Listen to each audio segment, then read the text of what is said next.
passionate about Cleveland sports. He's going in! Touchdown! Browns, Indians, Cavs, the Big Ten, and more. Cleveland is a city of champions once again! Andy and Jarid, Cleveland and beyond. A swing and a drive! To deep right! Here are your hosts, Andy Billman and Jarid Clase.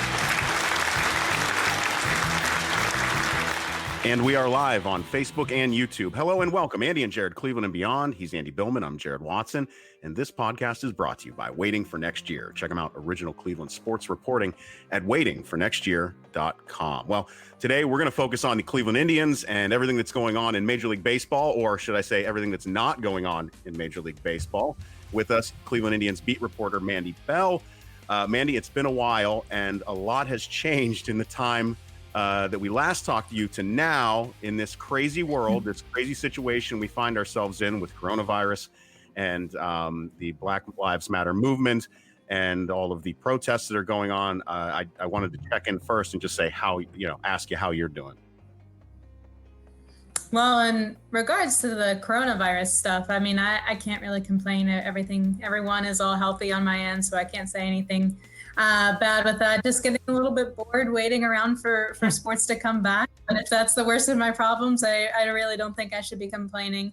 Everything else, I mean, everyone's heard about what's going around the country. I mean, I live downtown, so I was had a front row seat to everything that was going on. So it's just such a strange time going on right now, so unprecedented for so many different reasons. And I'm just hoping that everyone can listen and understand and do everything that everybody needs to do to make sure that we can all move forward with everything and make it a better place than what it is right now. Yeah. Absolutely. So all that said, the NBA is rolling out the balls on July 31st. MLB we thought was going to be moving fast, and they've kind of pumped the brakes, and Passan came out with a good article today. I thought really summing up well. To quote his number, it sounds like they're about $300+ million off. Mandy, from your position, from where you're sitting, what do you see? I mean, are you hearing that this is going to turn and we're going to play baseball soon, or what do you think?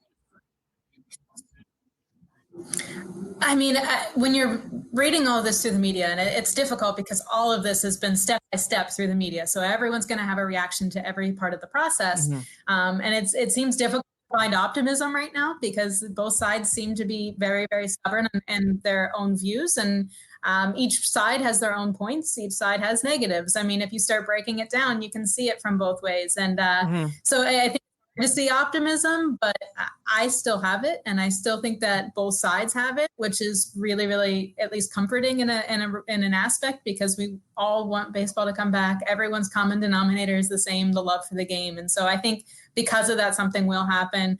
It doesn't make this process any easier. Right. It doesn't make this process enjoyable by any means, but I think that it will come back.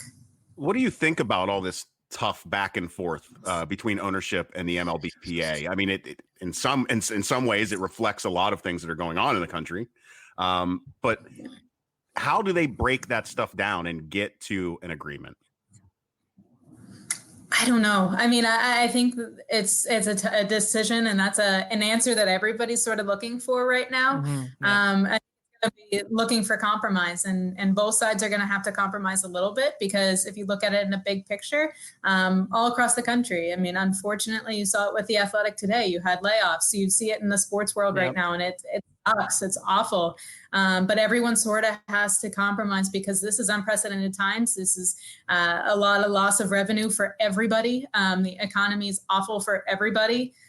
So you do have to understand there, and I think the players are willing to discuss that a little bit more. But I think the big thing is they just want to understand Major League Baseball in that regard, and they want to have proof of what they're trying to say. So I think if this communication can be there and everybody has the same idea of what they want out of this, then something can happen. So I just think it's taking a little bit longer to have that communication. When you read into the articles and you hear people saying, Mandy, everybody talks about, and I think it plays a part in this, the 2021 agreement going out. I think it's playing a big role in this whole thing. I know Passan really hits on this, and other people do too. From your position, is that maybe much more of a problem that maybe needs to be brought to the forefront, that it's not just negotiating, yes, for this year, which is true, but it doesn't help that there's another negotiation coming right behind it, literally 18 months later, right after this next season ends? Yeah, I mean, it absolutely doesn't help. It's just all of this is just such bad timing. And that's going to be in the back of everybody's minds right now. And you think that, okay, yeah, we'll turn around and have next year. But then right after that, who knows? And it's a difficult situation to be in for everybody. And I definitely don't think that that's going to add anything. And I'm sure that if anybody who doesn't know right now, that's definitely playing a big factor in it too. Does either side have any leverage right now? We're talking about a difference between plans here of 40 games or so, and the money that's been the difference in losses here. 300 million breaks down to what we've come out to 10 million per team, with the way that MLB, that the ownership wanted to move forward. Does either side seem to have any leverage here, and does it all just come down to dollars and cents, or is there more to it? I think just looking at it from an outsider's perspective, it seems like both sides feel like they have the leverage. And that's where I think that maybe some of the turmoil has come in, because both sides are feeling like they have that. And so nobody's willing to compromise right now. But I think with more conversations that could go away pretty quickly. I think that this is just a minor thing that they can get through, just these early talks. It's just frustrating how long of a process it's going to end up taking. And I think that's the big thing that everyone's taking away from it. I just think that they will eventually get there. But right now, I think they're on a pretty level playing field, just because both of them seem to think that they have the same amount of leverage, as weird as that sounds. Let's bring it local. What are you hearing down in Progressive Field? Are they feeling so positive down there? Are you hearing any grumblings? What is the vibe down there from what you're hearing? Yeah, I mean, you can even just see it just on Twitter whenever some of the players are starting to tweet out a little bit more. I mean, they seem optimistic. They seem excited to get back on the field. You start to see more and more cars in the parking lot whenever you're driving by. No players are starting to go in. I know I've seen some pictures of some of the families, like the Pleco families in town. Carrasco's now back. He was here for the majority of this pandemic, but he's now back. You're starting to see more players file in. So I think everybody's starting to get the sense of, okay, this is about to happen. This could be happening soon, and I want to be ready for it whenever it does. So I think everybody's still optimistic, and everyone wants the season to come back. And I think it's at least still a good feeling around the Indians team, at least. Well, and how are they planning on, some of these players? What are their, not planning, but I guess, how are they feeling so far regarding the health and wellness, portion of this entire issue? Especially bringing their families around, having, Plutko and his family around. I know they have a young child, I believe. So are they taking certain precautions? Are they checking, keeping each other in check regarding these safety concerns in that way, I guess, self-policing? Yeah, I think the biggest example was someone like Tyler Naquin, some of these guys who still needed to meet with the training staff during all of this, during this this temporary break in action for the pandemic. Naquin had been going into Progressive Field during that to get some work done to make sure that he was staying on his rehab schedule. And with that, he explained to me every process that they have to go through to make sure that they're not too close, that there's not too many people in the building, how many times he's getting his temperature taken throughout the day. He was getting it taken before he'd even walk into the building, before he then again would get into the clubhouse. I mean, they were just double checking, triple checking everything. And I think that set a good precedent, at least for them. I don't know how every team has been handling it, but just from what I've been hearing about the Indians, just the way that they handled it before all these rules and regulations that MLB proposed even came out, they seem to be pretty on top of things. And I think they're trying to make this the safest place that they could possibly be during a situation like this. So I don't think players have too many concerns. I know, like you said, like the Pleco family or like the Wickren family, who whenever they have little kids at home, I'm sure that's a big concern. But I think that each club at least is doing everything they can to make sure that the players feel at least comfortable to come into work. All right, bringing it more onto the field. Let's say they get let me ask you in two parts. Is there a big difference to you for the Indians, just the Indians, a difference between a 80-game schedule and a 60-game schedule, let's say?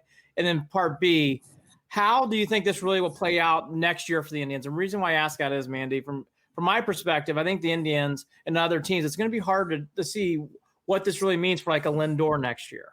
I mean, let's talk about the elephant in the room. We should put C. What does this mean for Lindor next year? So you got all these things that are factoring. I know, by the way, we don't know. I know that. But just if you had to guess and you put on your magic cap, you're like, okay, here's what I think is going to happen. Is there a big difference between 60 and 80 games? Do you really see the Indian? I mean, is this going to affect the Indians next year? Is Lindor coming back? Okay, so part one. I don't know if there's really a big difference between 60 and 80 games. I think that players just want to have as realistic of a season as possible. And so whenever you start dipping below that half season mark, it starts to seem less and less legit in a way. And I mean, no matter what, the season's going to be weird. It's going to be different. It's going to not be like anything else. But I think the more games you can play, the better it would be. And that's why, I mean, we all knew 114 games wasn't going to be approved whenever the association pitched that back. But you could see just their desire to play in that, and just that proposal as well. And we all know that money's behind it too. But I do think that the players truly want to play as much as they can possibly play. So will it be much of a difference? I don't know, because like the Indians are always notorious to getting off to slow starts. Would that 20-game buffer help them out a little bit more? Maybe. Or if they're in a hot start to start the year, would that extra 20 games to leg out to the postseason be more grueling than what it would have been for 60? I mean, it could go either way, but I do think that everyone would lean toward more games if possible. How would this affect next year? I think it could be interesting. I know there could be some concerns. I know Blake Snell posted these types of concerns on his Twitch whenever he was playing the show, and he was doing different things on there. And he was saying, like, why would I risk injury for a shortened season? And what happens if that would carry over to next year whenever it's a shortened season? And I'm sure there's those types of things that are going on in the back of a lot of players' heads, just because they're not really sure what to think about a shortened season like this and really experienced it before. Other than that, I don't know. I don't know what the expanded rosters would look like. I don't know if there would be, I mean, how many people you could carry, what this would mean for some of the floaters of the minor leaguers that could end up getting carried on this team now and get a little bit of playing time, and what that would mean for them next year.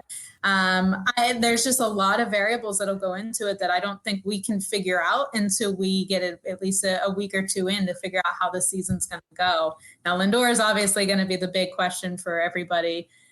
Going into the year, it seemed like they were going to do maybe something like they did with Trevor Bauer last year, where, okay, let's see where we stand at the trade deadline.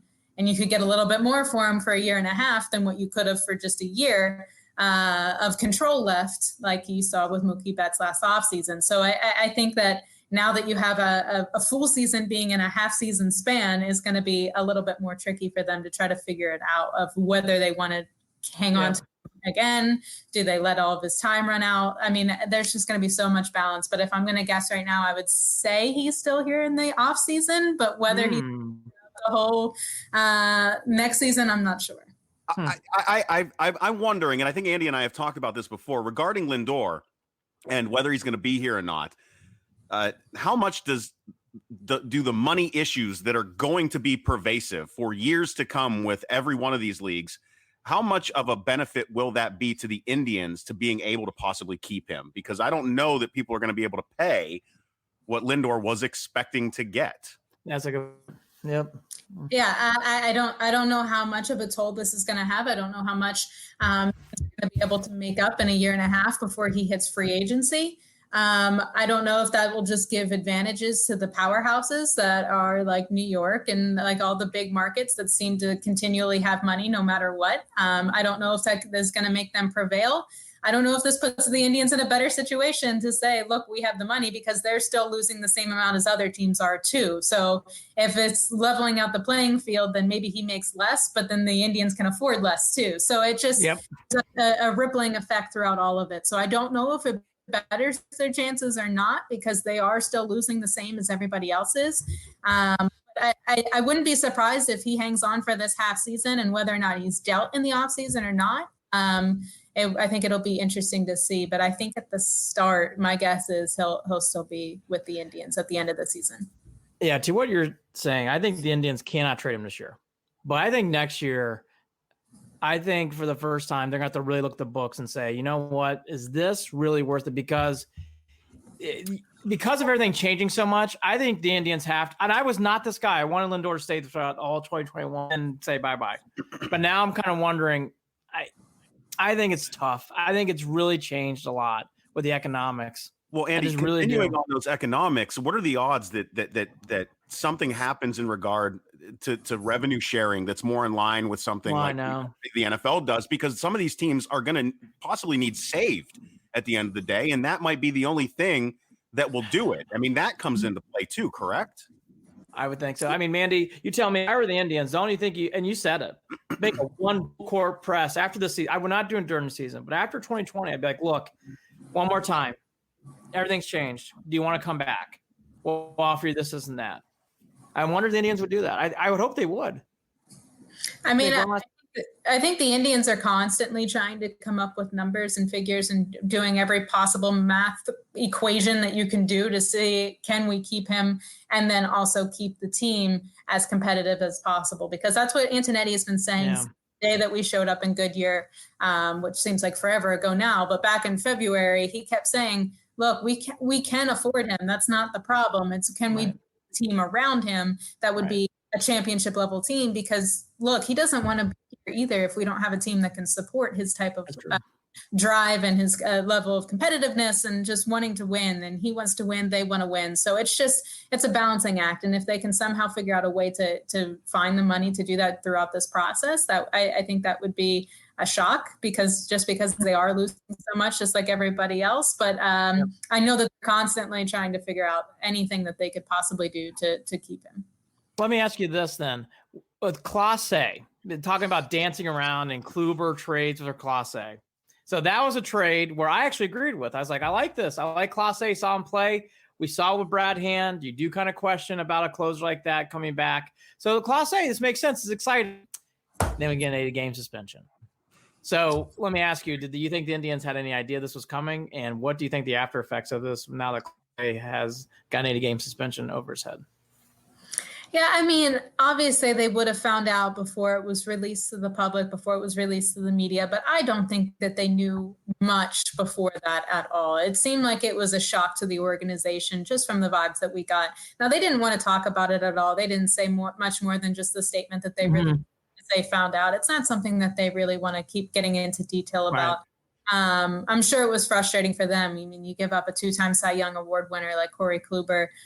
You were so excited about the future. I know Antonetti even said the second that they got him, they already started getting calls from other teams about Clase and seeing what they would give up. And I mean, it was within an hour of getting him in that trade. And so there's a lot of excitement surrounding him. He's 21 years old. He has that triple-digit cutter. There was so much going for him. And so, yes, this is probably extremely frustrating for him, for the organization to have to make a trade like that where he was the centerpiece.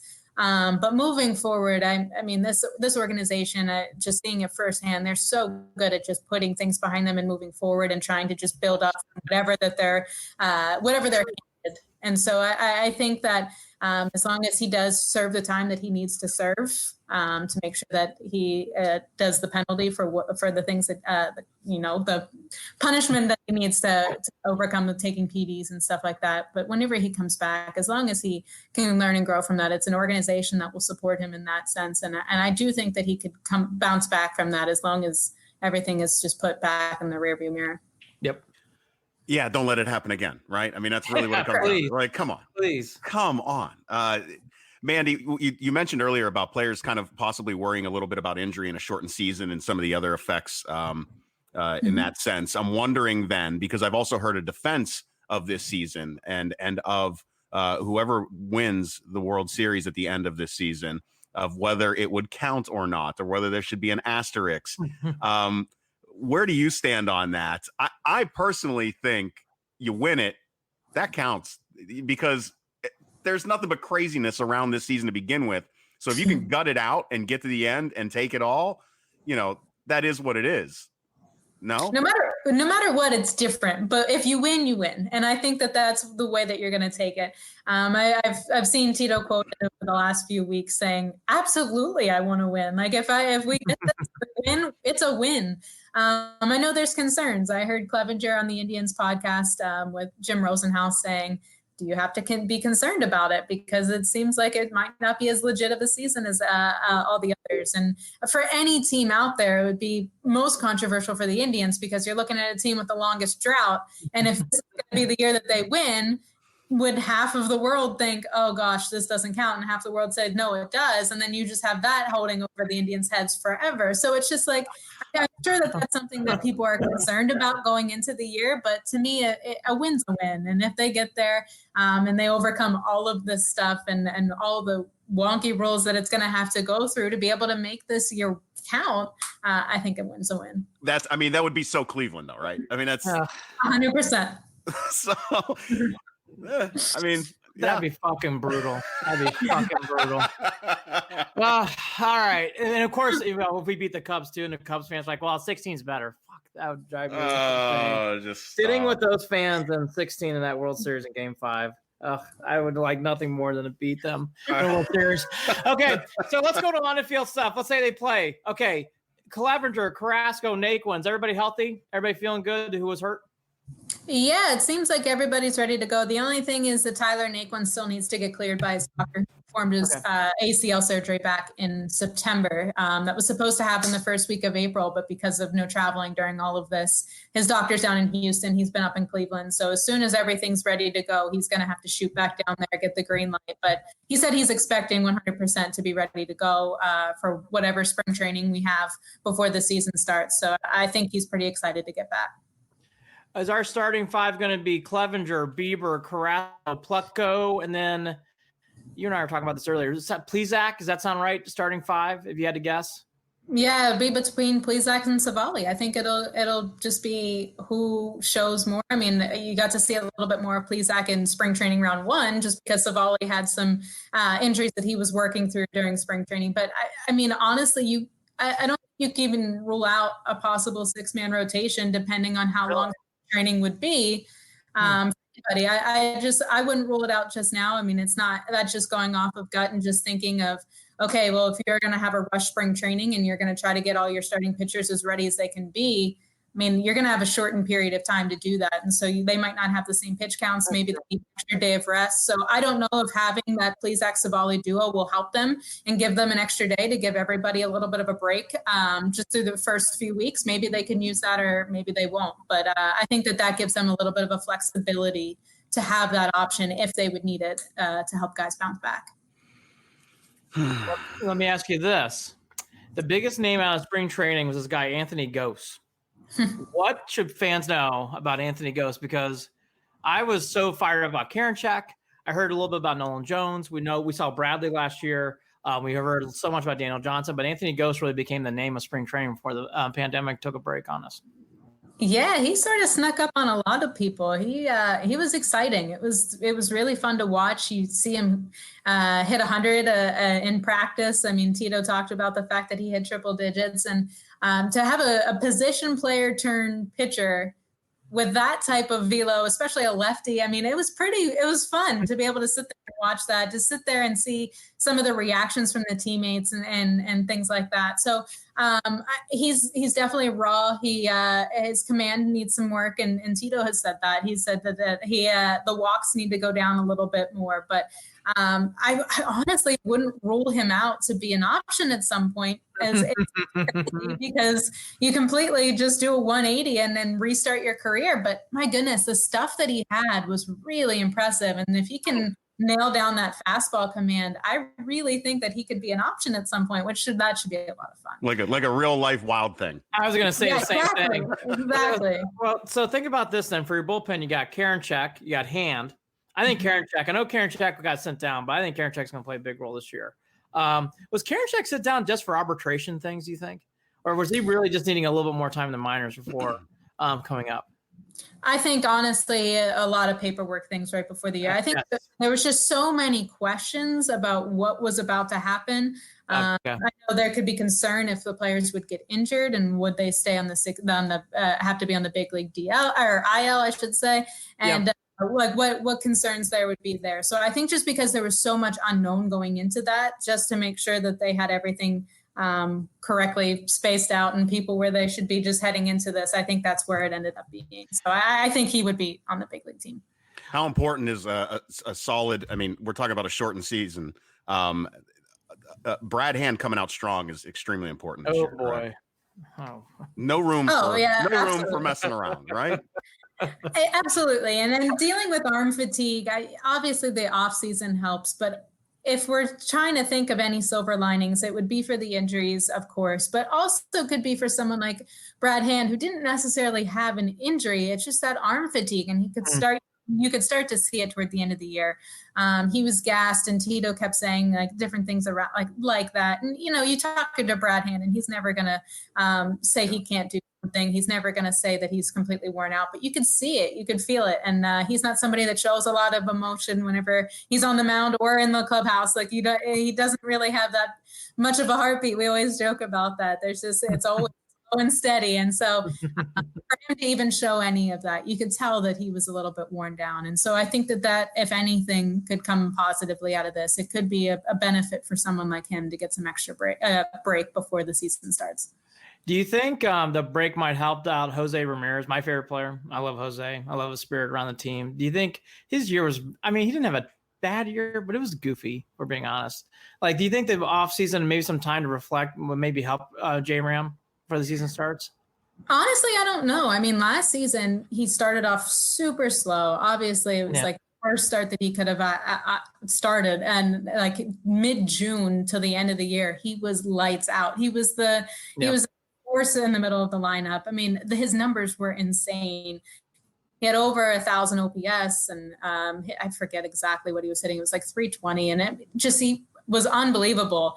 And he didn't slow down. I think after he had that hamate problem, he missed a month, came back early for the last week of the season, and then has a homer and a grand slam in his first game back. And so I think it was like, all right, so maybe the slump is behind him. And so I don't know if a break is good or if it's slowing down the momentum that he had. I'm not sure which way it was, but I know all the numbers started to say that they were projecting a big year from him this year. And so I don't know if it's frustrating in that regard or if a break could help out. But I think he had something going, and all of those struggles were officially put behind him after he hit June. How nasty was Reyes in the spring? Oh my gosh. Every day you'd read something about him coming from Arizona. So much fun to just sit out there and just watch batting practice, because it was like you had a front row seat to home run derby. It was unbelievable. The power was just off the charts. And I know he said that he was concerned over the offseason. He wanted to lose some weight to make sure that he was ready to go in the outfield if he was going to use more out there. He dropped 18 pounds, and he said, will this hurt my power? And then he said, I've never been more powerful. And that was at Tribe Fest. So we're like, all right, well, we'll have to see. Well, no, he wasn't joking. He's never been more powerful. Really, really impressive. And we asked Antonetti about it, and he joked, and he said, I think he hit that one all the way to Peoria. And like, it was like, there was all the excitement about him. And so I think that's the biggest frustration for anybody, is just to have to see how hot he was and just to have to stop that and just cool that off completely. I think that would have been fun. I think he would have had an enormous year this year if he would have kept going. Yeah. Well, that makes sense. It correlates with, LeBron lost all that weight and just became a dominant force even more than he already is. So there you go. Exactly. Right. We talk about this all the time. I think the ace in this team now has become Bieber. I know there'd be a lot of debate. Is that a right assessment? I know there's, the old veterans, Carrasco.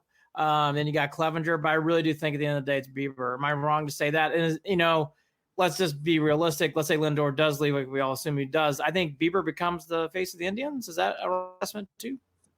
Yeah, I would say that he's next in line to be the face of the Indians. I think it's right between him and Clevenger right now for the ace of the team. I think you would take a lot of this year to determine that, because even with Clevenger's upper back strain last year, he had an unbelievable season. Yes, he did.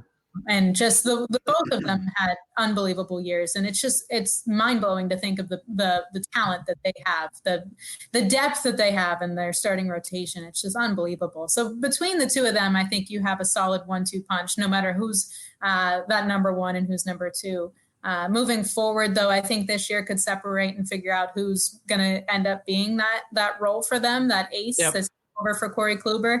And I think that this could be that separation year to see, because both of them have had a few good years. And Bieber, obviously, in his first full season last year, establishing himself. I think this could be a good year to just set the tone and say, this isn't just like beginner's luck. This is this is how it's going to go. So I think that he is next in line for sure.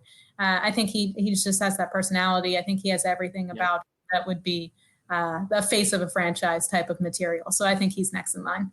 Yeah, it didn't feel like luck when he stepped out there during the World Series. I mean, that was gorgeous to watch. So yeah. It's not the anniversary of this, but the anniversary this past week was of Bell and Vigna's famous shot, which I remember very, very well.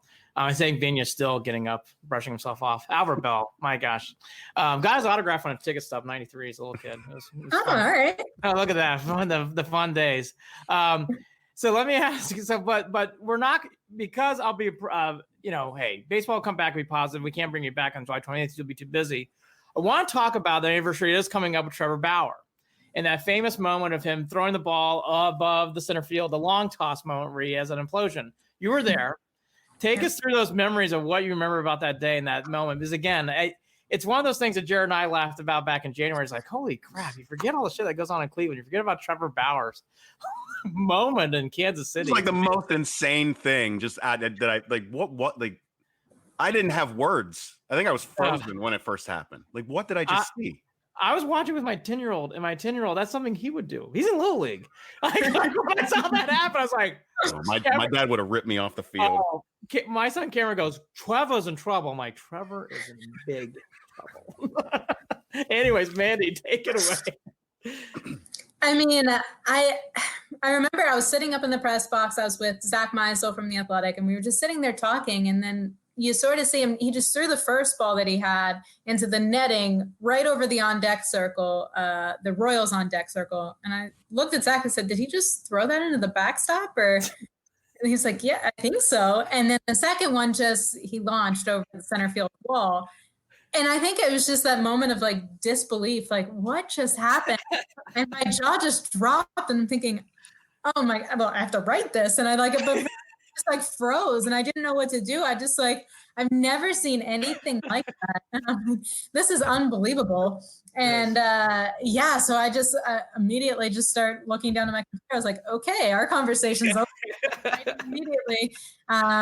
It was that was crazy. And to think that was the last time that he took the mound as an Indian is apropos. I was ready for him to go. That's just where I was with him. Whatever. And I've never seen Tito that angry ever. No, he's very, very angry. Followed by the walk out to the mound. It was clear. Tito handled it great post game. Yes, he did. I don't want to talk about it. I don't want to say anything. And the way that he handled it, as always, was as perfectly as possible. So, but man, that was an interesting day, and not one that I will ever forget. What were some of the what was the locker room like? Like, everybody always has a nice filter. Like, I'm sure someone after the end goes, "I gotta fucking admit that was a little crazy." like that got a little nutty today. I've obviously not been around very long. Last year was my first full season, sure. And it was very, very quiet at the end of the year when they were mathematically eliminated from the playoffs. But I don't think it was more quiet than that day that we walked in after Bauer threw the ball over the fence. It was so silent that it was funny. And nobody really knew what to say, and we were going around the room, and it made it even more awkward for any of the interviews because everyone in the room can hear every single word that the player's saying. And so, Trevor opened it up with an apology, and, yes. And it was a well-stated apology that you could tell that he thought about for a while before he said it. And you just went around the room, and you could tell nobody wanted to say anything that crossed the line, but you could tell that there was a little bit of anger and with some of them and some frustrations. He even said it himself. He said, when I came down and I apologized to everybody, like, you can tell some guys are pretty mad right now because of the way I did, and I don't blame them. And he wasn't holding that against anybody. And talked to some of them and you could say, this isn't how we do it here. This is not the way that we should respond. And there was people making comments like that, and you could tell that they were frustrated with it. No, but there was not really any laughing or goofing around after that. No, not after the game. No. All right. So let's all go around the room here for a second. Do we all believe baseball's coming back? Mandy? Yes. Jared? I do. Jared? I do. Why am I the only one who's like, I don't know. Like, I've been thrown off by this process because they were so positive in March, And now it's just gone it's gone wonky. Well, hang on, Andy. Ask me again. Do you think baseball's coming back 2020? I don't. And if you ask me again, I do. Who the hell knows? Who knows? No, I know. Miss Bell. I don't know what's going to happen from hour to hour. Right now. Well, by the way, that never said that's a good response. That's true. Buckle up. I mean, anything can happen. So let me ask you this, Mandy. If baseball does come back, do the Indians really have a shot to win this whole thing? I think given the circumstances that they have some depth that could certainly help them out. And I do think that they have a good core. I think if you have everybody at their best, they do. Now that's the problem. You just don't know. Yeah. Could you get Jose Ramirez that slips back? Could you get like a Mike Clevenger with a weird injury? Could Carrasco bump back? Because every time Carrasco goes into spring training, he always deals with some elbow problems. Would that flare up again because he's been down for so long? You just have all these factors that, like, would Franmil Reyes be Franmil Reyes from a few months ago? Right. Everything is working on all cylinders. I really do. I think that they do have a solid team. I think they have what they need to get there. And I think that they have the depth, especially early on as they're trying to work through just the spring training. I think that they have that to give them a little bit of an edge. There you go. Well, I kind of feel the same way. I think the one thing that's going to help the Indians, pressure now is released. What I mean by that, it's like, hey, just playing games will be such a celebration. I think that will actually help this team. And I alluded to this many times. So I'll say it again. Francona, Turnoff, Antonetti really help out a lot right now because you kind of mentioned it. The minor league, I don't think gets enough respect as it should. Dan, you hear about Nolan Jones, you hear about Daniel, you talk about Daniel Johnson all the time. This guy, Tom, sounds like he's going to be really good. Bobby Bradley, we saw him. Jared and I both loved him last year. Karinchak, my God. Yeah, I want Karinchak's jersey right now. I mean, I'm just so excited about this team going forward. I do think that will help out this team. I think even before the pandemic, it's like I felt good about the Indians because there's still some uncertainty. I don't think there's certainty around any team. So I think that actually helps this team, in my opinion. I think it actually helps this team a lot going forward. God knows a key hurt.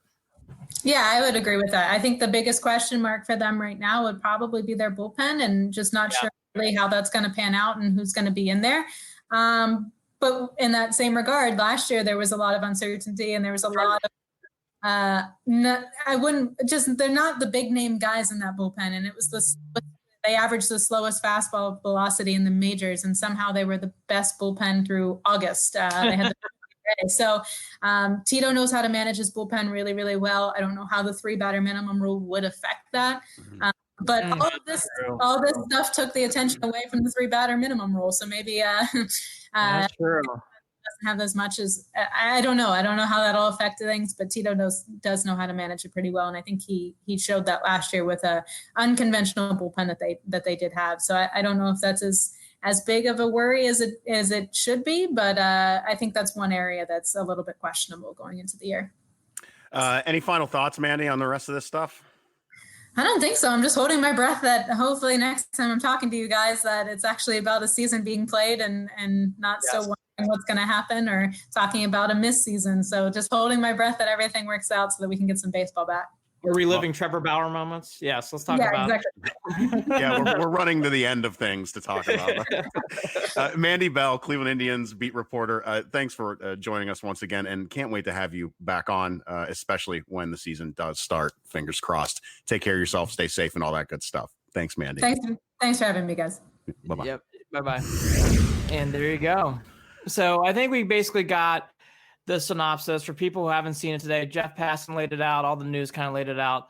The biggest things that are going on here right now with this club and with baseball is, can they come to agreement? It sounds like it's about $300 to $400 million off because of prorated salary. It's going to come down to games and whatever else.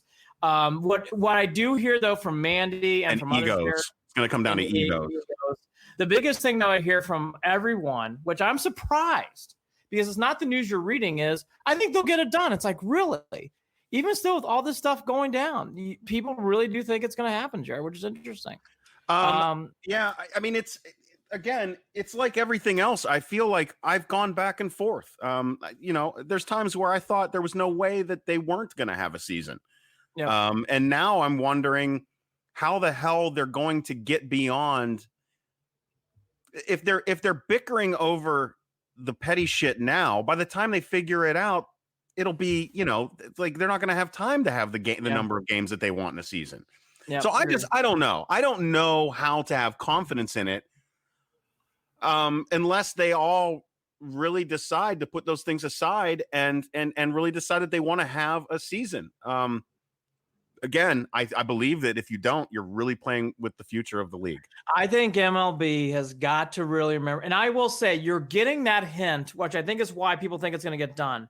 What you keep hearing from people, Jared, is to what you're alluding to is whether it's owners, agents, and players, they're not saying it loudly, but they're saying under their breath, we know we can't not play. And so because of that, there's this theory that they will play, which is why I think optimism's high. I will just say again, though, there has not been that, like in the NBA, for everything that the NBA has gone to now, the one thing I'll give the NBA is they're realistic from day one. This is not good. We're in a lot of trouble. We have a lot to figure out. They said that in late March, early April. And look how far they've come. I think in MLB, they're very hopeful, but I don't see that being yet. I'm surprised yet, Jared, there hasn't been that golden road of like, here's what they're going to do to make it happen. There hasn't been any. Well, I think that you have to take into consideration the fact that Major League Baseball had a bunch of other internal issues going on, and external issues with the future of the game to begin with, and how it should be played, and how many games, and how to do the playoffs, and how to get fans back in the seats. So with the stuff going on with that, and the stuff going on between the MLBPA and the owners, and the distrust that has been there, you're getting it from both sides. Yeah. And the NBA wasn't there. Now, I will say this. I mean, as of late with the NBA, if you want to talk about reduced, eyes on television's watching the game, that has definitely been an issue, that was late, throughout the season with the NBA, and the issues that were coming up with China. The NBA did have a few things that they needed to get through to be able to get to this point, but it still is not as extensive as what Major League Baseball has been going through, and a lot of it's self-imposed bullshit. Really, really is. Well, there's a lot of mistrust right now. It really started in '81 with that strike, and obviously '94 was devastating. Yeah. There was no World Series, and we can go on and on. But really, it's been the most heated since '94 right now. I mean, you can feel it. The only difference is in '94, you felt like the opposite. Like everyone was saying, "Oh, this will get figured out," but both sides kept saying there's no hope. In this case here, everybody thinks that there's going to be a resolution, even though there really is no resolution on the table. So my last thought on this, and then getting the Indians real quick, and then we can toss to the NBA.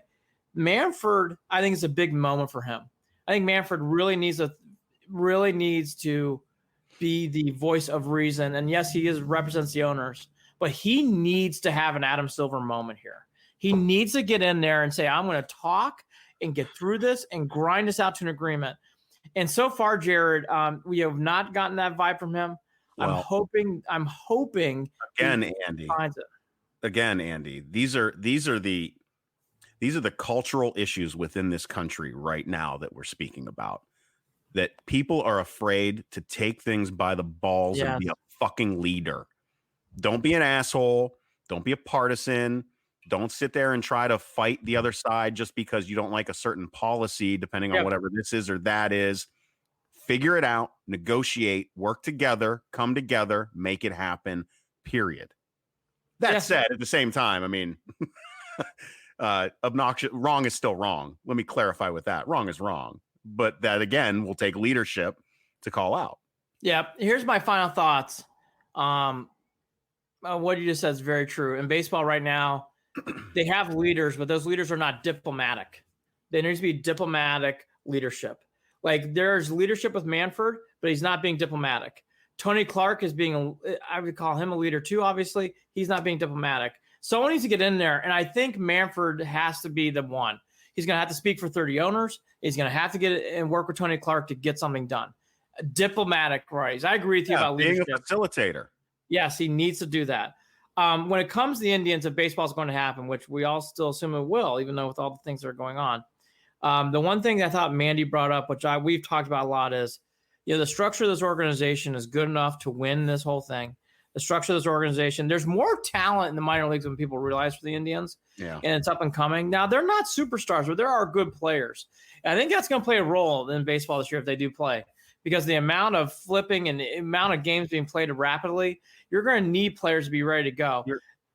You're hard pressed to find another team in the league that has a foundation that is as solid as the Cleveland Indians. Yeah, I just think the Indians will be ready to roll. I think it'll be more exciting what people think. To leave it there, though, the big question was going to be hovering anyways, Jared, but the elephant in the room is obviously the Lindor situation. And with this situation, this obviously just enhances that topic because it's going to have to be now because of the economics that's going to be being thrown down if they do play, if they don't play. The Lindor conversation was going to get rapid anyways, Jared, but it's going to get more heated up. If they do come back, or even if they don't, it's going to get more rapidly. Yeah, that's going to be a big conversation. And we've acknowledged all of the variables that not only come into that move just within the Cleveland Indians organization, but throughout the rest of the league and what it would take. Yeah.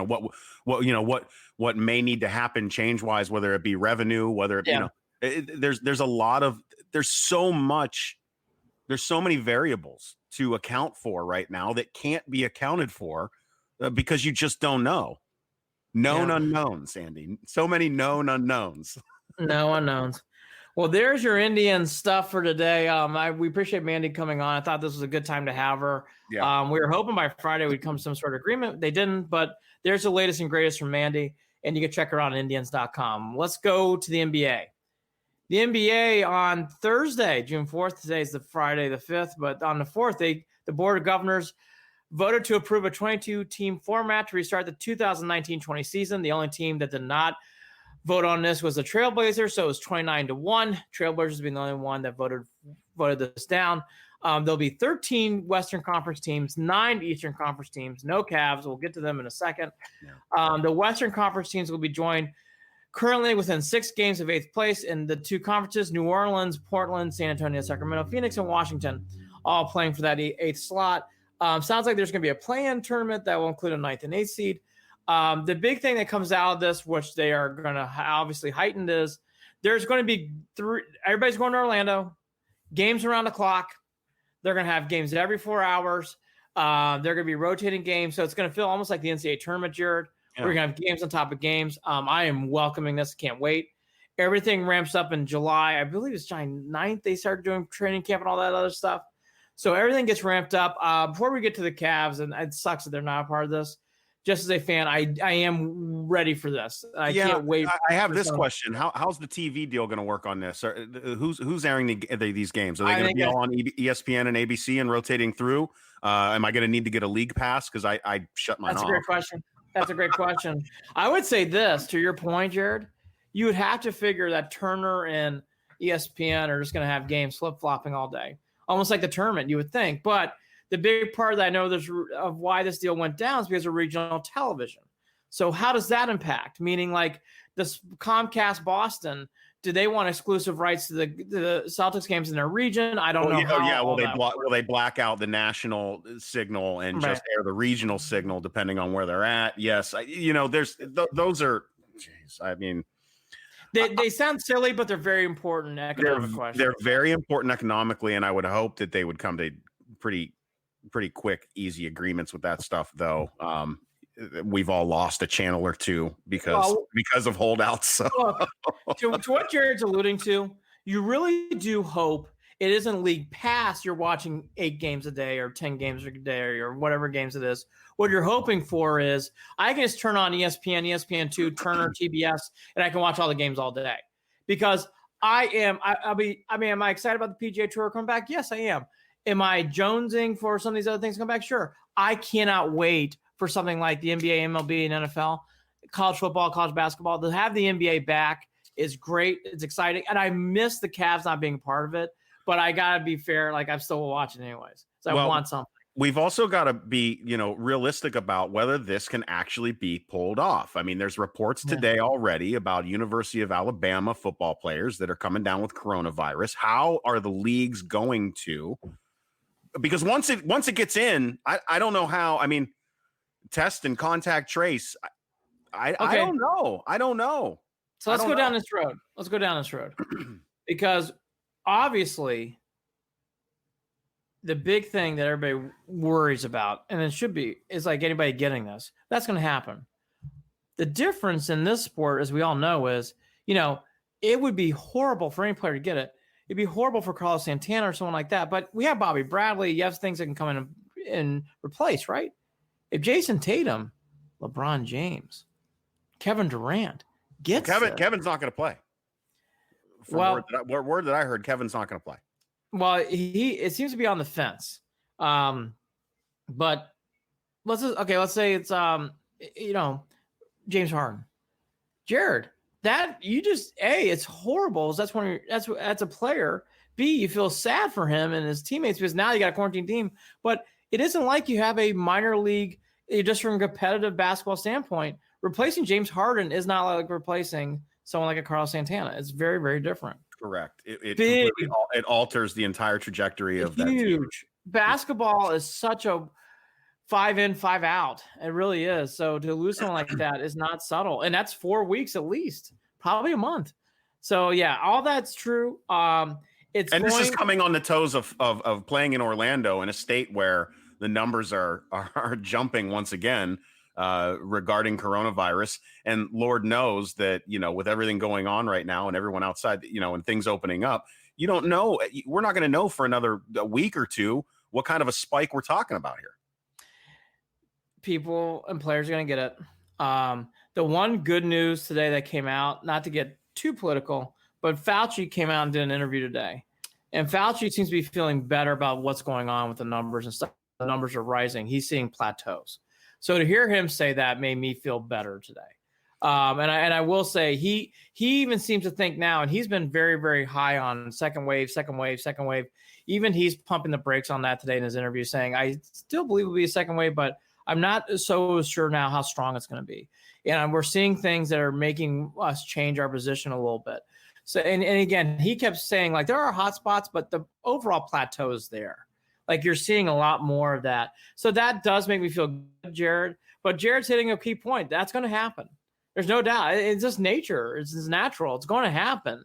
The only thing you can hope for is when it does happen, that everybody's safe, everybody's healthy, and, God forbid, you never get someone who gets in critical condition or anything like that. All that to be said. And it's not easy just to turn this on and off like a light switch, but I will for a second. I am excited about the competition.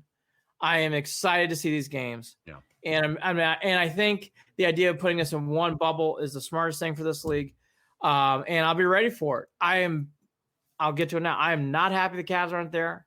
But that is what it is. And you know what? They were not going to make the playoffs anyways with their record.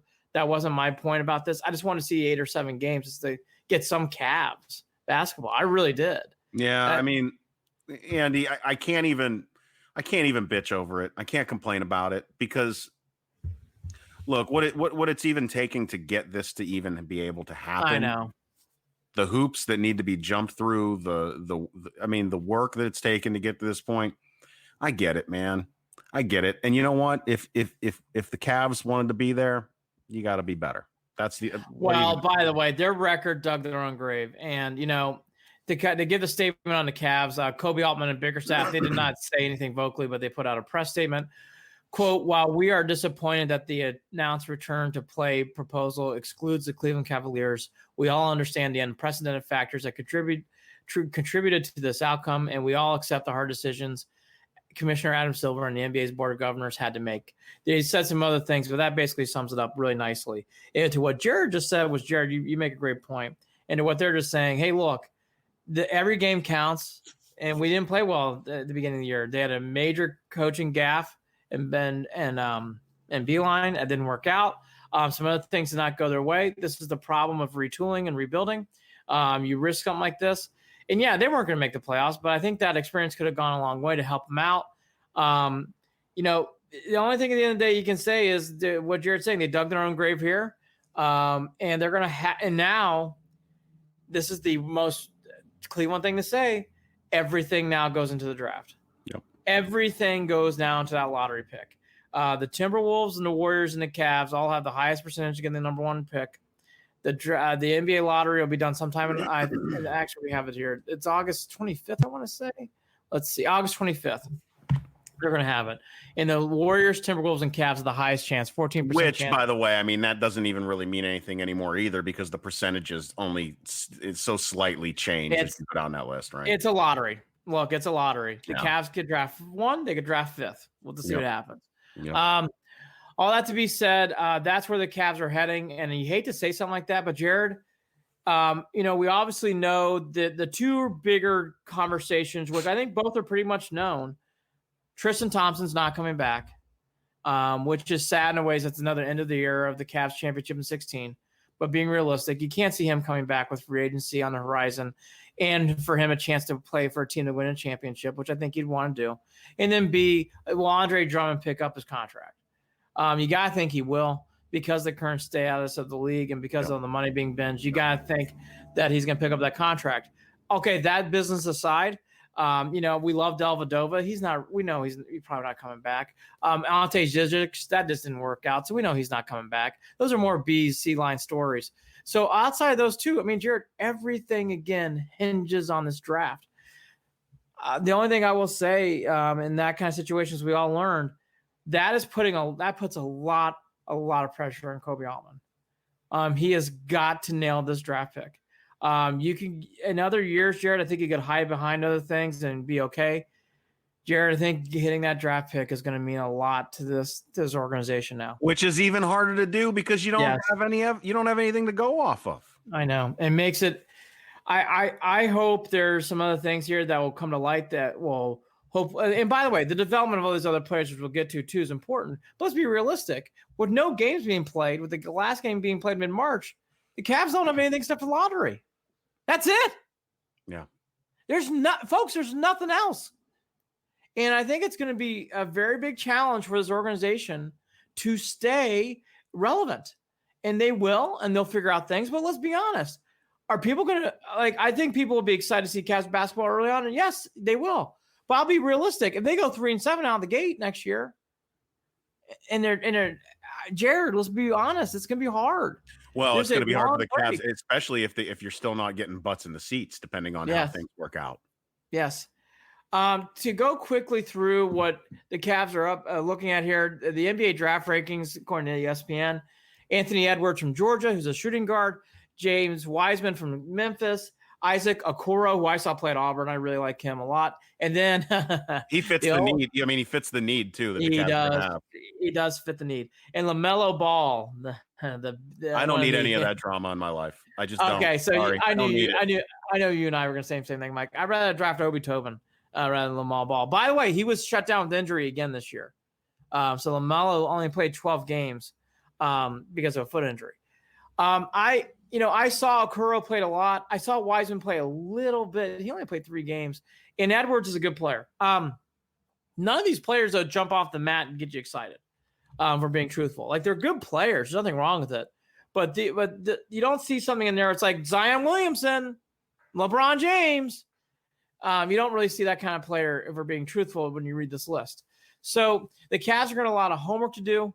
Everybody discusses about it being a guard forward, center type of player. To what Jared's alluding to, a 4 would obviously be perfect for this kind of situation. I'm going to stand on this topic. Draft the best player available. If it's this guy Wiseman, draft him. If it's Edwards, I don't care. We've drafted guards. Draft him again.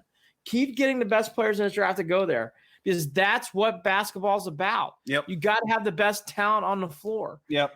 And so I don't get hung up because of Garland and Sexton. We drafted 2 guards. If Edwards is the best player, take him. He's there. I would not get hung up on position so much. I get the best player available. Now, to the flip side of this argument, which is obvious and it's true, everything now goes in the offseason about 3 guys: Garland, Sexton, and Porter Jr. Though that goes into everything about next year. They're going to have to see great improvement. For the Cavs to do big things, those guys are going to have to take a big step leap forward. You saw moments from Porter, got you very excited. I think Sexton's a good player. I think he gets bashed too much. He's not a great or elite player. I don't know if he'll ever be that, Jared, but he is a good, steady player, and Garland just needs to play more. You saw flashes from Garland that made you excited, like the end of the Minnesota game where he hit big shots, and then you saw other moments against the Clippers at home where he looked terrible. So Garland really was all over the map, but those three players, along with his draft pick, are your future. And then you got Kevin Love. I don't think he's going anywhere. Well,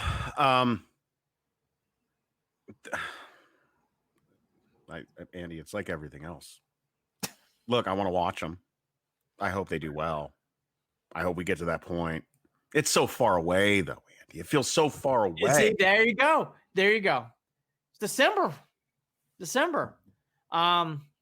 Everybody's starting to mention this, but you and I talked about this off air, so I'll bring it up quickly on air about the Cavs.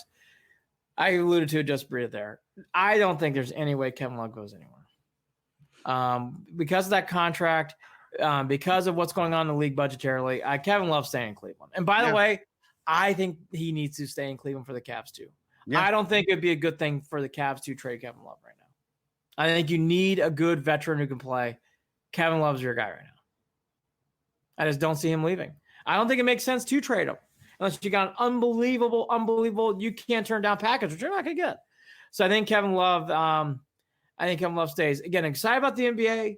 I'm looking forward to these games. It'd be something to talk about, something to watch. It stinks about the Cavs. And again, the big checklist, this Drummond pick up his contract. All these free agents go bye-bye. I don't think the Cavs are going to be big players in free agency this year, especially because of what's going on with the league. I think they're going to be strapped. And then again, does Kevin Love get any kind of sniffs? I don't think so. I just don't see that at all. No. I mean, and there's no money. There's none. There's no money. There's no money. I mean, you're talking about the league. All these leagues are they're in a special purgatory right now of not knowing their future and not knowing, everything is on hold. Everything is on hold. It looks like hopefully things are moving in the right direction. I know that we saw job numbers today. We're really good. Hopefully that's helping. Hopefully that will help, that people are able to go back to their jobs. We still don't know how many of those are not going to come back. And we don't know how much expendable cash people are going to have. Yeah. And on top of that, if they have the expendable cash, do they want to even spend it? Because a lot of people are kind of enjoying the fact that they're getting out of debt, and that savings across this country are actually up. So, are people going to want to go back into the hole to go to some of these games and pay the prices of the tickets and the beers? And, it's expensive. It is expensive. And we are just not in a place where we can assume that any of that is ever going to come back anytime soon in the way that it was before, period. Early signs. I can actually say this now. The statistics came in today with not just jobs, but with travel. Now, travel's way down. However, people are going out. People are doing things. I thought it was going to not be as high ticked as it is, but there's a lot more people even getting on airplanes that they were expecting. Airlines are now adding more flights in and out. To what Jared's saying, we don't know, but I will say it's not really signs. There's signs. The numbers are saying people are going out and people are going to go to these events. And I think, this year we know the NBA is going to be closed off to no fans. Next year, I think it's going to be a different question. I think you're going to start seeing some fans come out. And again, early signs are saying through statistics and early things are saying through Wall Street and through numbers and people paying. People are wanting to go out and are going to go out. So again, when you have flights, I thought today were the biggest story outside the job. I can't believe I'm talking economics like this. Every airline is way up today. And not just up in the stock market. People are buying tickets to travel. It's amazing. People are traveling. People are going, and by the way, that could be for a myriad of reasons. But right now, people are wanting to travel, and they're spending money to do it. Well, Lord knows too that if people are buying tickets, the airlines aren't going to give it back to them when they cancel anyway. So we know how awful they are. Yeah, the entire industry is a fucking mess. So I have no love lost for the airlines, but that's that. Well, we always talk Browns. We always talk Browns first. We buried them today. But let's talk about the Browns real quick. Our favorite 1-31 coach, Hugh Jackson, was on WKNR today. Why are we even talking about this? Andy, I swear to you. He's got important, I told you Jared, before. He's got important comments to say. No. This is like some sort of jump the shark moment for KNR. It's like a publicity stunt. Jared's gonna get very fired up here. There's no reason. I don't give a shit. I don't care. I don't need quotes. I don't need to hear it. I don't need to see it. There's nothing. There is zero that this offers to me. I don't know. I mean, I don't know. Seems like some folks at KNR, we know the usual suspect, is very proud of this. And I find it to be icky. I don't know. It feels icky. It feels like, why? It's not a thing that we care about. Andy, I can't fucking do it. So whatever. You want to talk about? There's no praise here. There's nothing. This is not an exclusive. Oh, we got him. Look who we got. Get out of here. Get out of here. Which one was your favorite win? Such a hack thing to do. It just doesn't feel. No, I would never. Come out of the book? If you called us, Andy, let me ask you this: if you called us and said you wanted to come on the show, would we have him? Yes, but I'd ask him about some things like how in the hell did we lose that Raider game? What the hell happened? You really think we'd have him on the show? I don't want him on the show. That's probably true. I don't want him on the show. For what? Why do I? If I can't tell him, no, because I don't want to have that conversation. I don't want him on the show. He's got nothing for me. How was that Steelers ride back from after the Cleveland game? How was that Pittsburgh ride back to Cleveland? I don't care. By the way, it's gone. It's back there. It's so far out of my. I'm so over it. No, ridiculous. Well, as Jared running out of things to talk about over there. I don't know. I love Jared. There was a couple things that caught my ear. All right, and so you got the quotes. All right, go ahead. I caught my ear. All right, go ahead. I want to hear it. All right, go ahead. Maybe I want to hear it. No, I'm kidding. I don't want to hear it, but go ahead. I'm going to hear it anyway. After the tie, how did you feel?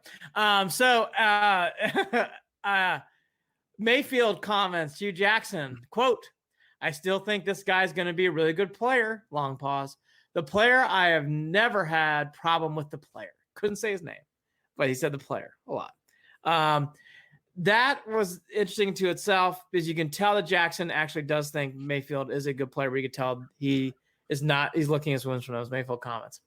The other two things he said, though, I mean, the interview lasted 30 minutes. He's coming out of the book, which he mentioned throughout the show. But the other thing that caught my ears, I remember this being banter, but I don't remember this being top-line news. He did want Kaepernick. Jackson made that a point during the show. Quote, I don't know how close it was, but it wasn't next from the beginning, end quote. Quote, I think everybody's seeing exactly what I was telling people talking about Kaepernick. The first step for Colin playing again is wanting to play. If he actually wanted to play, he would have a job, quote, and end quote, saying of Jackson or Kaepernick. So it sounds like Jackson wanted Kaepernick in 17. And for obvious reasons or whatever else, it didn't happen. I found that to be ear-opening. And let me just say that Hugh Jackson, for a guy who won 3 games in a tie, is the most on-air coach you would ever see in your life. He cannot go away. He gets brought up time and time again. I will say that interview today, though, was a lot more rehashed, and it fell flat at times. Those two comments come here, though. You done? Alex Van Pelt also talked. Let's transition into that. Hugh, what was your favorite moment of Zane Gonzalez missing those field goals in the Saints game? Stop. Van Pelt talked about Mayfield working on his footwork, and it's something else that Van Pelt actually made an interesting comment saying that he thinks Mayfield can really improve his footwork through social distancing. The big thing he also made, which I thought was a good reference, was he believes his footwork was fine. He just thinks he can make him better. And he thinks his footwork can be improved to make him more successful in the field. So I think people should remember those two different things that we sometimes talk about footwork. He's not saying his footwork was bad. He's just saying, I think we can improve it to make him a better player in our system. Keep that in mind. I think people sometimes have been jumping off the cliff like, oh, his footwork is bad. No, it's not that his footwork is bad. He thinks his footwork is going to make him into a better player and that is going to make him more successful on the field. I thought that was a good explanation from Van Pelt today about that. Baker, as you've heard some of the comments, he's doing everything and more.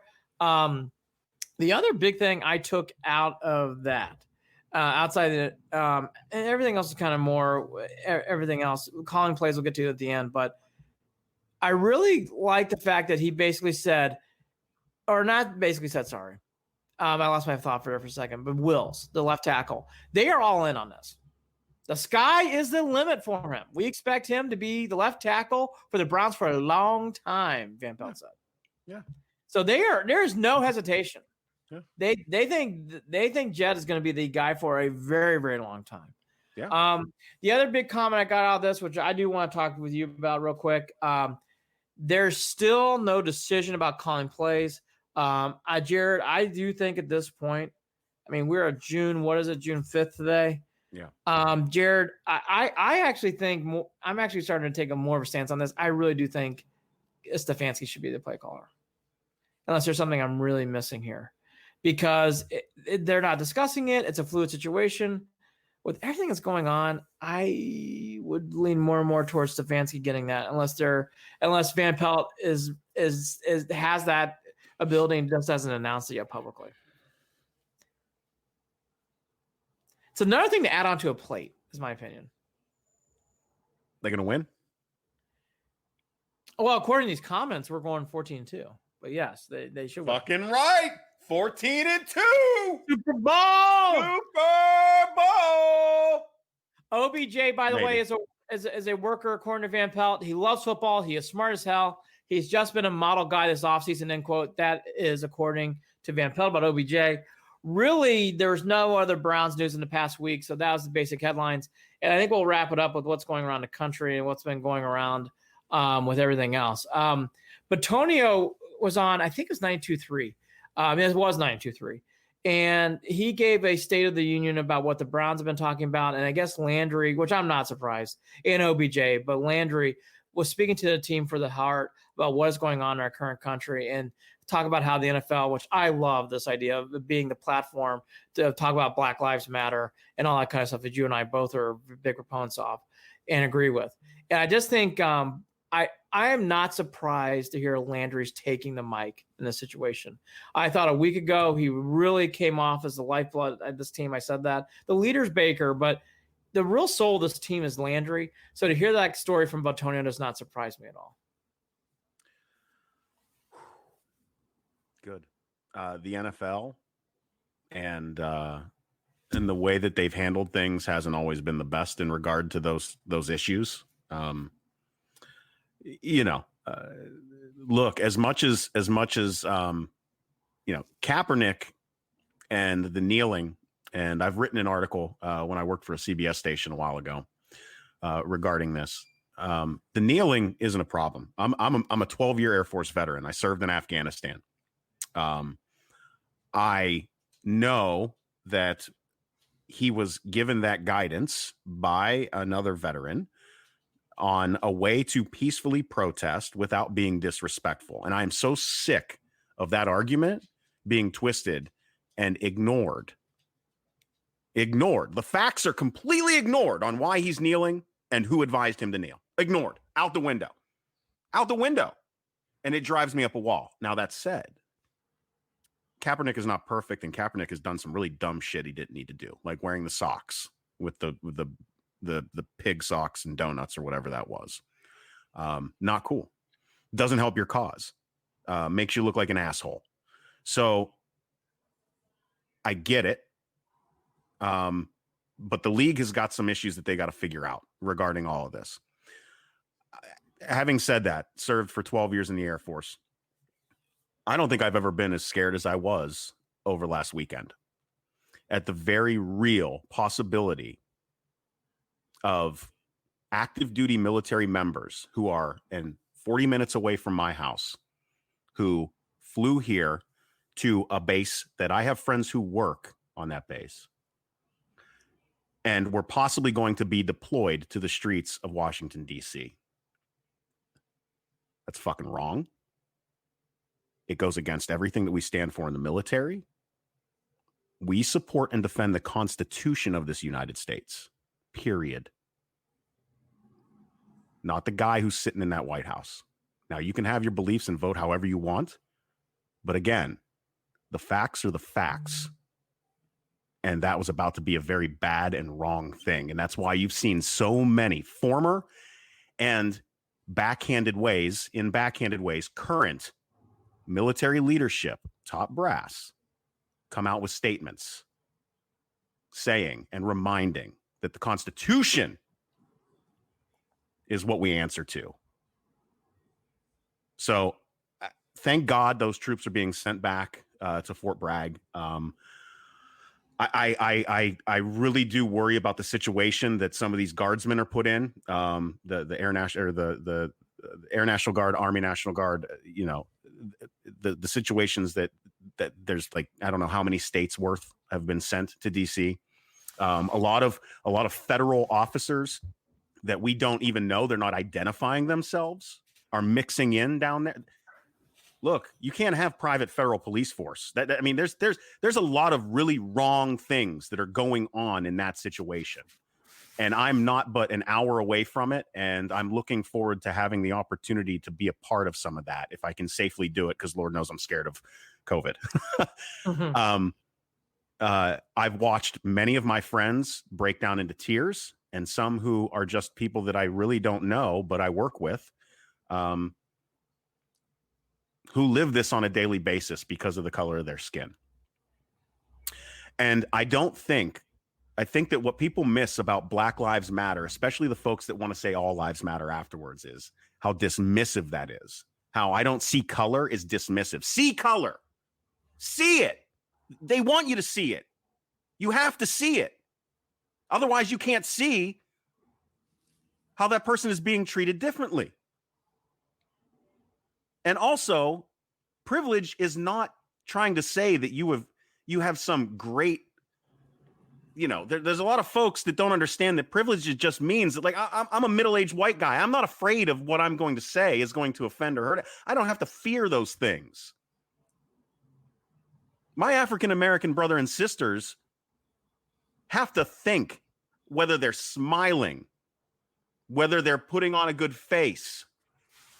If they pull their car over to the side of the road with a flat tire, they're afraid of what a police officer might do. And I've got a lot of friends who serve as police officers. And I understand the stress that they're going through right now. But all I'm saying right now is it's not about them. It's about a real cultural issue within this country. You have what happened in Buffalo, New York, and that 75-year-old man that pushed to the ground and left bleeding from his ears. And those two officers were suspended, not fired, suspended. And 57 others quit that assignment in protest for those officers. Are you fucking kidding me? Are you kidding me? If that doesn't show you that there is a cultural issue, a systemic issue, then I don't know what else will. I don't want to fight. I love everybody. I can't stand it. It breaks my heart. Yeah. But God damn it. People have got to.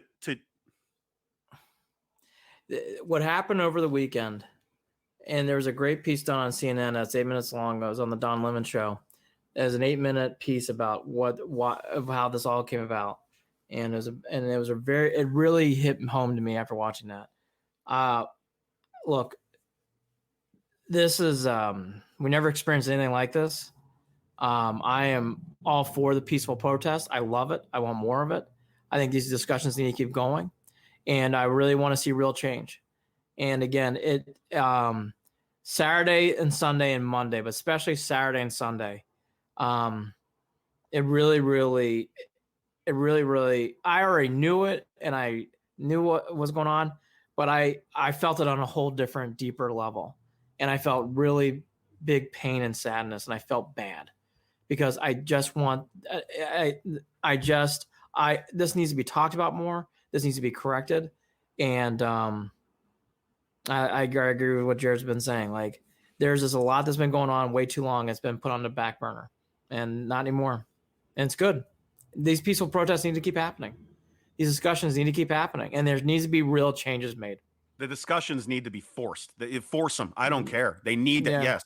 Yeah. Keep doing it because I swear to you, we have hit a point. We have hit a point where the reactions for those who disagree have nothing based. Yeah. None of these opinions are based in reality. I've had people comment on my page with some really thoughtful responses, with some really understandable anger. And then I've had some folks who support that bad stuff that we know is not okay, and they have no explanation. Yep. It's like they're in a cult-like trance, and they're not gonna. You can't talk to them, and that's it is what it is. They're not gonna hopefully they find growth, emotionally, and some emotional intelligence, and how to use the frontal lobe and actually, their cognitive abilities and ration and reason. But it's not going to happen now. It won't be for another 5 years. So there's a certain group of people you can't talk to.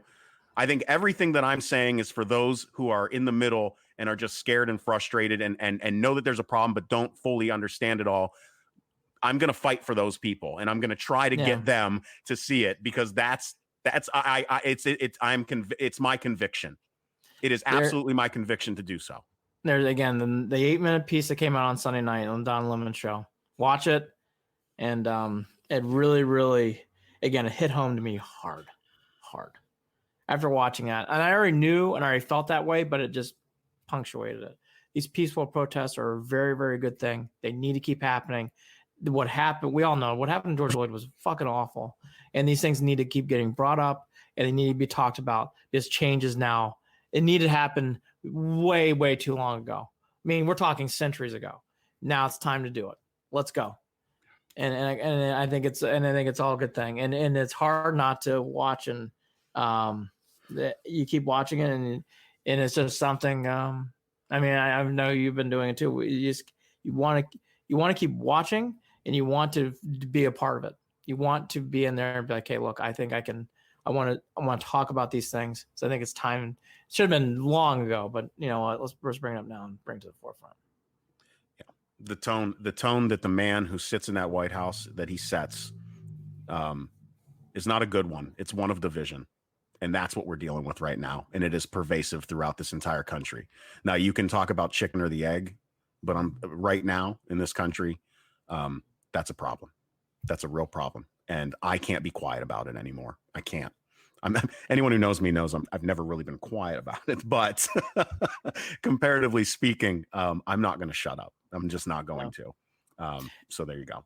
Andy, I know, Andy, I can't believe that I was able to even keep my brain straight enough to do this show today, to be honest with you. I don't get a lot of sleep. I'm up late and I automatically wake up early, and I cannot pull away from it either. And I know that you're the same way, like you just said. And it's just, it breaks my heart. I lose track of times. I keep watching it. NFL did a great video with the players. OBJ and Landry are featured in that. You should watch that. That's a really good video. Clevenger put out a good statement today about his growing up in a neighborhood and talk about things going on. Duval. Yep, I think that was really good. And again, I'll just leave it there, as I don't want to, keep, like what Jared just said. It's said so well. I believe in this. I like that these peaceful protests, in the 60s, they played a big role, and that's what we're seeing right now. These things are happening because they need change to come. And this needs to happen, and it needs to keep happening. It needs to grow, and it needs to keep getting shouted. And these things do make a difference. Peaceful protests make a huge difference in the feminism movement, in the civil rights movement in the 60s. These things really make a difference. It's as simple as putting your feet in other people's shoes. It's as simple as empathizing and understanding the experiences of other people, and leaving your bubble and leaving the protection of your circle, and recognizing that others do not see things, nor do they experience things the same way that you do. So, Yep. Well said. Well, to everybody out there, hope everybody does stay safe. Like I said, we are big proponents of this Black Lives Matter thing. We're big into it. And Jared, I'm proud of you for walking. Wish I could walk in DC this weekend. I always come out and greet the protesters who are in my town. There's not a lot of them, but the ones I do see, I make sure to stand with them and say thank you and being part of this. And again, it's all good things. I really can't say that enough. It's all good things. And these protests are a huge help, and they need to happen. I'm telling you, they need to happen. History tells us that. And we'll get through Well, we will. Everything will be okay. And it is a very stressful time. And it is a very, very grinding time in our lives, for sure. Yeah. All that to be said, to transfer back to sports real quick. Not that that's easy to do. There's really no good transition. It's hard to even talk about it to begin with, to be honest. No, it is. Indians baseball, we'll have to hopefully see they can get a deal. NBA's back without Cavs. The Browns, we kind of went through that stuff. And again, our favorite coach with 3 wins of all time, Hugh Jackson, had some statements. He's coming out of the book. I know Jared will be buying it soon. I guess he won't be on Cleveland Beyond. Give us a call, Hugh. I'll have you on, Hugh. I'll talk to you. It'll just be me. Oh boy. All right. Well, I guess that's it for this episode then. I think we've covered just about everything. Thanks again to Mandy Bell, Cleveland Indians beat reporter. Man, I love having her on the show. It was nice to catch up and finally talk some Tribe, because we've been Browns heavy for the past couple of episodes. So there's that. Don't forget, we're brought to you by Waiting for Next Year. Check them out, original Cleveland sports reporting at waitingfornextyear.com. Follow us on Facebook, facebook.com/Cleveland and Beyond, and on Twitter at CLE and Beyond, at CLE and Beyond. We're also on YouTube, where you can find all our episodes as well. YouTube, Andy and Jared, Cleveland and Beyond. Go ahead and search it. We're right there. And just shoot us an email, andyandjared@gmail.com. Andy, let's go ahead and wrap things up, brother. You got anything left? We will do another show next week. I believe we said Wednesday, correct? Yeah. There's real no news on baseball. It will be a Brown season review. If there is baseball and they come to agreement, we'll do baseball. Later on in the month, we'll do a Cavs recap at some point too. I just think it's too soon right now. Let's let the dust settle a little bit more, and then we'll do a Cavs review at some point with Hayden Grove or someone else. And like I said, so there's baseball. Brown, we'll do more of the Indians. Unless I'm breaking, I don't think the Browns are going to have much. It'll be probably a Brown season review on Wednesday. Part 2. He's Andy Billman. I'm Jared Watson. Andy and Jared, Cleveland and Beyond. Take care of each other. Check in on some folks. Much love. Take care.